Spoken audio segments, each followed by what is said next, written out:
How do we manage that risk?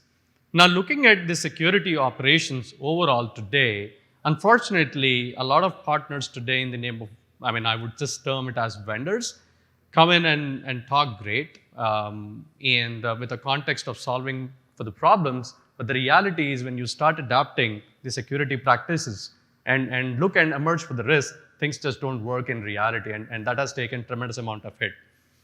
Now, as a practitioner myself, working with over 40 plus clients, some of the pain areas that I've noticed impacting highly digital ecosystems, especially the organizations, are how do we manage the data? Again, pointing out to what Ramesh spoke about just a while back, we have tremendous amount of data generating out of the business processes on which we have implemented digital ecosystem, to be frank with.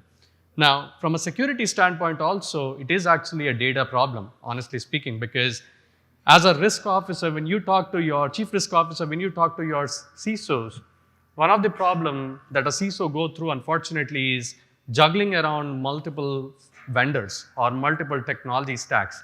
We're talking about at least 15 to 20 different products that are deployed within an organization.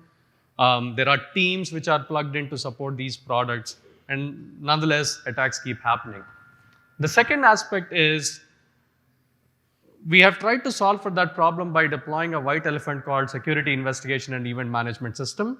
But in reality, it has now become a bloated system of data than in reality solving for the security problem, which is detecting cyber attacks on time and enabling your teams to respond real fast. And the biggest problem that you have today is not the tech stack or the people.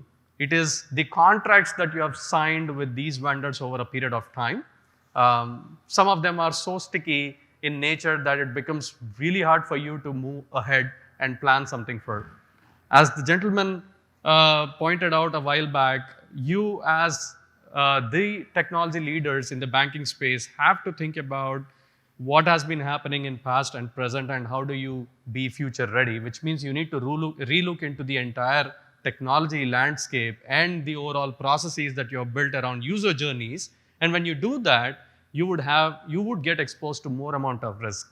Make no mistake, we have seen emergence of a lot of startups who are building for B2C or D2C, where a lot of activities actually, or the user experience happens on the applications. A lot of back-end operations are super complex. And these startups have actually taken a lot of attacks in the back-end and have seen downtimes multiple times. And it's not the case that they didn't have the technology to protect or they didn't have people to protect. It's just that how do you manage the problem altogether?